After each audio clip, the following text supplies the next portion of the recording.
ब्रेकनंतर एक मोठी अपडेट आहे। हरियाणामध्ये भाजपची हॅट्रिकच्या दिशेने वाटचाल सुरू आहे, तर जम्मू काश्मीरमध्ये मात्र भाजपची पिछेहाट होताना दिसून येते। एकीकडे हरियाणामध्ये तिसऱ्यांदा भाजप सलग सत्ता स्थापन करणार असं दिसतंय, पण काश्मीरचं चित्र काहीसं वेगळं आहे। स्थानिक पक्ष पीडीपीला फक्त 3 जागांवर आघाडीवर आहे, तर काँग्रेस मात्र बहुमतापेक्षा जास्त जागांवर आघाडी घेताना दिसते। काँग्रेस आणि नॅशनल कॉन्फरन्स ओमर अब्दुल्ला यांची आणि भाजप मात्र पिछेहाट झालेली आहे। भाजप पिछाडीवर पडल्याचं पाहायला मिळतंय। काँग्रेस प्लस एनसी हे 46 जागांवर आघाडीवर आहे, तर भाजप 27 जागांवर आतापर्यंत आघाडीवर आहे। आता 10:30 वाजायला आलेले आहेत, त्यामुळे आता हे आकडे जर असेच कायम राहिले दुपारपर्यंत, तर जम्मू काश्मीरमध्ये काँग्रेस प्लस एनसीचं सरकार येण्याची शक्यता आहे। काँग्रेस प्लस एनसी कडून इथं जोरदार प्रचार करण्यात आला होता। इथल्या लोकांचा मुद्दा असेल, रोजगाराचा मुद्दा असेल किंवा राज्याचा दर्जा देणं असेल जम्मू काश्मीरला, याविषयी आश्वासनं देण्यात आली होती। 370 कलम पुन्हा एकदा त्याचं रिवायवल करण्यासाठी प्रयत्न करू असं सुद्धा आश्वासन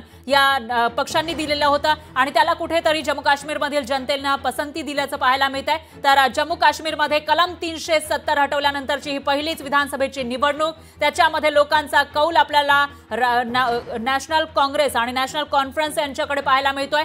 तर दोन्ही पार्टी मिळून त्यांची आघाडी या ठिकाणी आहे, एनसी आणि काँग्रेसची, आणि या पक्षाला इथं या आघाडीला बहुमत मिळताना सध्या तरी आपल्याला पाहायला मिळत आहे। मात्र भाजपची पिछेहाट इथं दिसून येते। भाजपनं 10 वर्षांपूर्वी पीडीपीच्या प्रमुख महबूबा मुफ्ती यांच्यासोबत सत्ता स्थापन केली खरी, पण पाठिंबा काढून घेतलेला होता आणि त्यानंतर केंद्र सरकारनं इथलं कलम 370 हटवलेलं होतं आणि आता ही होणारी पहिली निवडणूक त्यानंतरची, त्यामुळे या निकालाकडे सगळ्यांचं लक्ष असतानाच आता हे निकाल आपल्याला दिसून येत्या दरम्यान यावर प्रतिक्रिया देण्यासाठी काँग्रेसचे भाई जगताप हे आपल्या सोबत आहेत।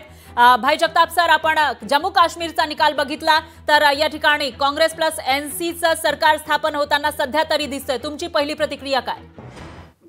हे खरं आहे की फार काळ आपल्याला अन्य अत्याचार नाही करता येत, फार काळ आपल्याला जनतेला मूर्ख बनवता येत नाही, फार काळ आपल्याला जनतेच्या प्रश्नापासून दूर जाता येत नाही। हा जम्मू काश्मीरच्याच नव्हे तर येणाऱ्या सगळ्या निवडणुकांमध्ये हे भाजपच्या थोबाडीमध्ये देशातली जनता अशाच पद्धतीने हे करेल लगावेल, कारण जनतेचा कुठचा प्रश्न देशभरामध्ये कुठल्याही राज्यामध्ये जनतेच्या कुठल्या प्रश्नाबाबतीमध्ये भाजपने प्रामुख्याने काय काम केलेलं आहे हा आमचा प्रश्न आहे आणि हा जनतेचा प्रश्न आहे। हा आम्ही विरोधी पक्ष म्हणून नव्हे। जम्मू काश्मीरमध्ये आठवत असेल आपल्याला तर ज्या यांच्या बाबतीमध्ये जो काय 370 कलमाचा जो हटवण्याचा जो निर्णय झाला होता त्याच्या मागची उद्दिष्ट जी होती किती साध्य झाली? निश्चितच भाई जगताप सर, तुमचा काश्मीर विषयीचा मुद्दा लक्षात आला आहे, पण आता आपण हरियाणा विषयी बोलूयात। हरियाणाचं चित्र सकाळी काही वेगळं होतं आणि आता काहीसं वेगळं आहे। या ठिकाणी काँग्रेससाठी अनुकूल वातावरण आहे असं बोललं जात होतं, काँग्रेसला आपल्या विजयाचा विश्वास वाटत होता, पण सध्या आपण बघितलं तर काँग्रेसची पिछेहाट होताना दिसते आणि भाजप हॅट्रिक करणार असं चित्र आहे। त्यामागची कारणं नेमकी काय असू शकतात?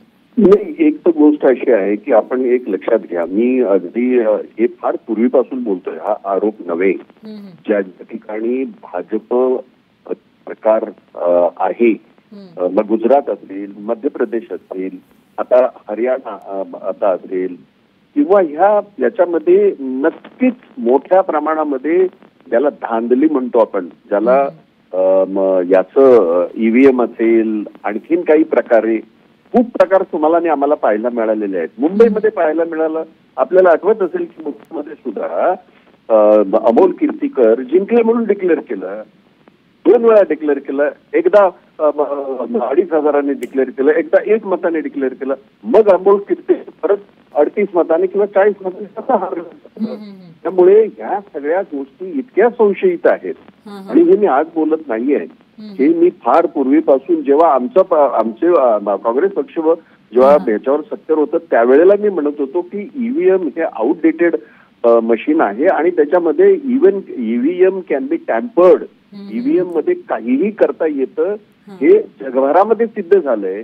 दुर्दैवाने सत्तेचा गैरवापर करण्याचा जी त्यांची पद्धत आहे भाजपची, जी तुमचा मुद्दा लक्षात आलेला आहे, पण सत्ताधाऱ्यांकडून या ठिकाणी हेही म्हटलं जातं की काँग्रेसच्याच काळामध्ये ईव्हीएम आलेला आहे, त्यामुळे आता पुढे निकाल नेमके काय येतात, चित्र नेमकं काय असेल ते दुपारपर्यंत स्पष्ट होईलच. दरम्यान तुम्ही दिलेल्या या प्रतिक्रियेसाठी धन्यवाद. यानंतर काँग्रेसचे सचिन सावंत हेही आपल्यासोबत जोडले गेले आहेत, त्यांची प्रतिक्रिया आपण घेऊयात. सावंत सर, काश्मीर आणि हरियाणाचं जे निकाल आतापर्यंत हाती येत आहेत त्या ठिकाणी आपल्याला काँग्रेसच्या गोटामध्ये कहीं खुशी कहीं गम असं काहीसं चित्र दिसतंय. हरियाणामध्ये आतापर्यंत बहुमताचा आकडा गाठेल असं वाटत होतं, पण चित्र पालटलेलं आहे. तर दुसरीकडे जम्मू काश्मीरमध्ये काँग्रेस प्लस एनसीचं सरकार येताना दिसते. तुमची प्रतिक्रिया काय? नाही, पहिली तर ही एक चपराक आहे जम्मू काश्मीर मधला निकाल, जो भारतीय जनता पक्षासाठी ज्या पद्धतीने त्यांनी तिथलं राजकारण केलं आणि जम्मू काश्मीरचा उपयोग म्हणजे तिथल्या परिस्थितीचा उपयोग स्वतःच्या राजकीय फायद्यासाठी इतर देशांमध्ये इतर राज्यांमध्ये केला. मला असं वाटतं की जम्मू काश्मीरच्या जनतेनं त्याचं उत्तर दिलेलं आहे. आणि हरियाणाच्या संदर्भामध्ये मला असं वाटतं की आपण निकाल पूर्ण येतील तोपर्यंत थांबलं पाहिजे, कारण अजूनही अनेक ठिकाणी क्लोज फाईट दिसते आहे. आणि आताच भूपेंद्र हुड्डाजींचं आता मी त्या ठिकाणी मत ऐकत होतो, त्यांचं मत आहे आणि त्यांचा आत्मविश्वास आहे की ते पुन्हा सत्तेवर येतील.